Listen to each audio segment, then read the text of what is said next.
In today's video, I'm going to teach you how to use iMessage group chat on your iPhone and iPad. Whether you're planning an event, coordinating with family, or just want to stay connected with friends, creating and managing group chats can make life a whole lot easier. Let's dive right in. To get started, open up your Messages app. This is the home for all your text messages, and it's where we're going to create a new group chat. Once you have the Messages app open, look for the new message icon, which usually looks like a pencil inside a square. Tapping this icon is your gateway to starting a new conversation. Now, in the To field, it's time to add some contacts. You'll need to enter at least 2 people to get a group chat going. Start typing names, phone numbers, or even email addresses of the friends or family you want to include, and select them when they appear.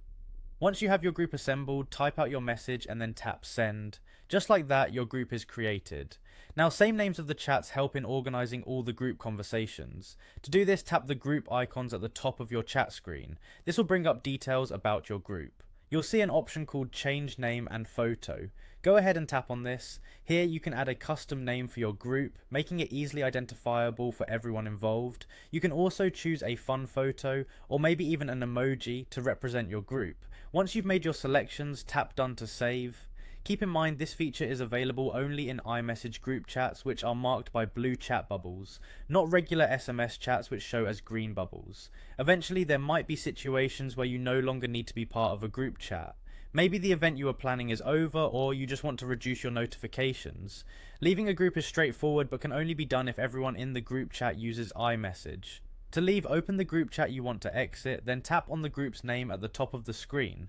This will give you a range of settings and options specific to your chat.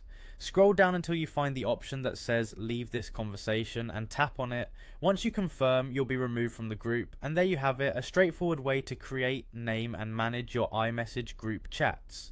By following these steps, you can easily stay connected and organized with all your important group conversations. Thanks for watching and happy messaging.